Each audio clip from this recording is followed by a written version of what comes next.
Did your parents ever tell you not to believe everything you read online? Well, they were absolutely right. Today I'm going to tell you why reviews suck and what you can do about them to make your business better.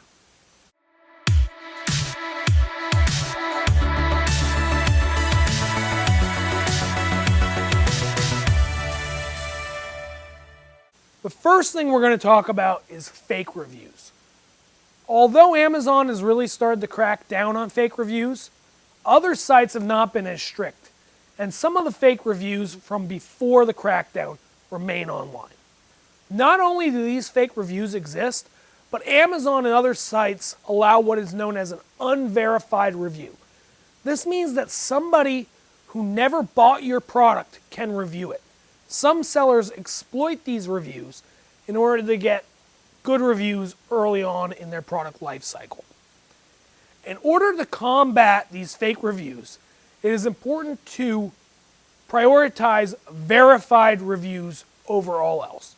Whether you are a buyer or a seller, make sure to look for verified reviews and do everything you can to get verified reviews on your account.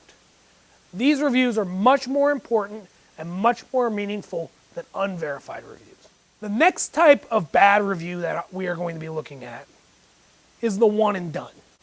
The one and done is a phenomenon where you create a listing and your first review is a bad review. For whatever reason, the first review you get on your new listing is bad. And because of this, it can greatly negatively affect your sales. It can have a huge effect on your sales velocity and make the item virtually unsellable. But there are some things you can do about this.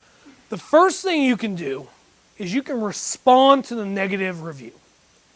Sellers who respond to negative reviews look like they take a proactive, customer-first approach to feedback. You want to respond back in a respectful way and offer to do anything you can to make the sale right. You want to show that you have a reliable product that you stand behind and that you're willing to provide customer service for that product. You can't make the review go away, but you can at least give future buyers the confidence that you will stand behind your product and you will do the right thing. My next bad review that I'm going to talk about is things you can't control. Maybe the post office man was sick today and didn't deliver it. Or maybe your carrier never showed to pick it up. Or maybe Amazon lost the order. There are a lot of things you can get blamed for that are not in your wheelhouse of control. The first thing you can do is, just like I explained in the one and done, is you can respond to these reviews.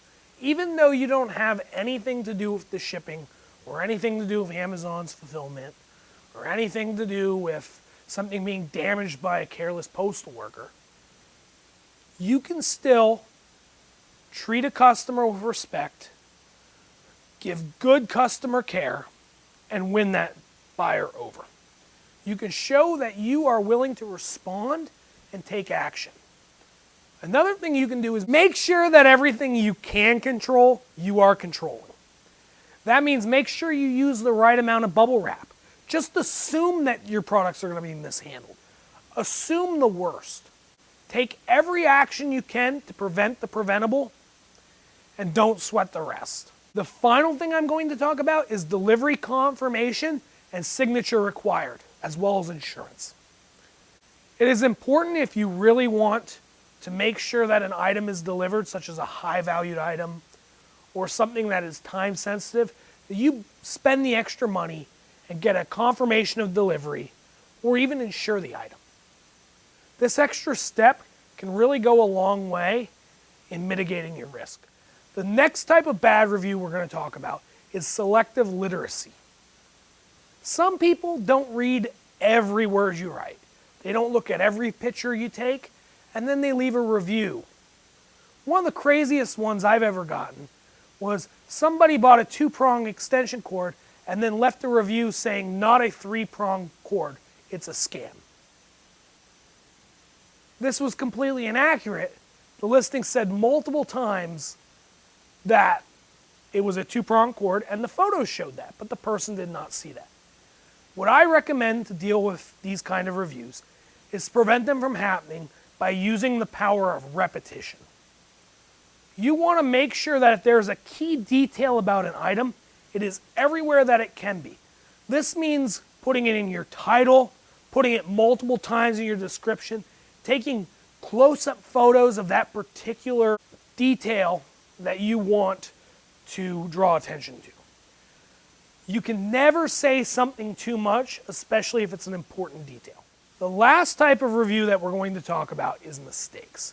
We've all seen the one-star review with the word excellent next to it. They're oxymoronic, yet they happen because they're a mistake. Somebody hit the wrong number of stars for the review they were leaving. They bumped the keyboard or bumped the thing on their phone, and they didn't mean it. A good way to deal with these is to respond to them. Say that you're happy that they enjoyed their item and be positive. They're going to get a notification that the seller has responded to their review, and hopefully they realize they made a mistake and update it. Sometimes this happens. Sometimes it doesn't get updated. But at least you took the time and effort to respond to it. Final type of negative review we are going to look at is extreme viewpoints.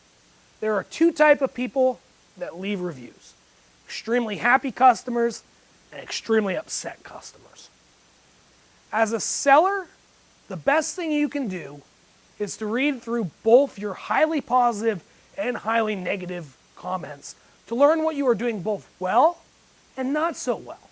It's important that you make improvements on the things that you're doing not so well and keep doing the things that customers enjoy. This way, over time, hopefully your reviews continue to improve as you make future iterations of the product or improve things with customer service or whatever you need. As a customer, it's also important to view both the extremely positive and extremely negative reviews. This is because a lot of times these function as a pro and con list. It's a great way to get some insights, and there's some good information in here. Hey guys, I hope you learned something today about reviews. I hope that you can implement some of what we talked about today into your Amazon business. We'd love it if you'd subscribe to support the channel. It really helps getting feedback and seeing that you guys enjoy our content. We'll be coming at you with more videos weekly, and we hope to see you there.